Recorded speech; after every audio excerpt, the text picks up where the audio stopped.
আজকে 3-4 দিন জল পাই না, আমরা বৃষ্টির জল খাইয়া খাইয়া থাকতেছি। এই 4 দিন ধরে বৃষ্টি, শুধু বৃষ্টির জল লইতেছি, কলেজ দিয়ে সাইকেল থেকে নিয়ে বৃষ্টির জল ফিল্টার করতেছি, বৃষ্টির জল দিয়ে রান্না করতেছি, স্নানও করতাম পারি না। জানাইছেন কাউরে প্রবলেমটি নিয়ে পৌরসভাতে আপনারা? আমরা জানাইছি পৌরসভা, তারা জানাইছি আরো কয়েকবার, ওই তারা কয় জল যাইবো কয়েকবার জল দেয়, একবার জল একদম স্লো শির মতো জল পরে, একটু একটু জল, আমরা কলসি দিয়ে জল লইতে পারি না, জল পরে না, আমরা বাড়ির জল এটা কোন এরিয়া?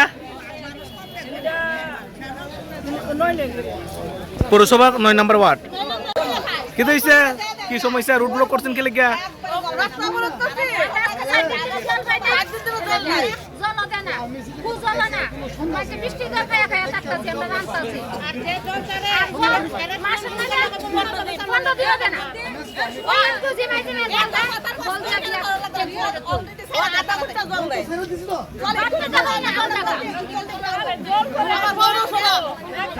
আবার বিল যদি না দেয় তারা কাগজ দিতে আটকে রাখে, তাহলে আমরা কি করব?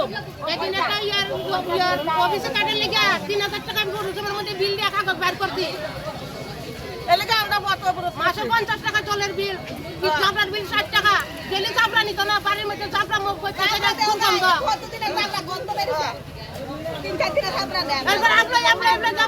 চাপড়া নিত না, এই চাপড়া কাটা বলাইব দেখা যেত তো চাপড়া নিলাম, আবার আমি নিজে চাপড়া বলাইলাম, তাতে আমার কোনো গুণ নাই।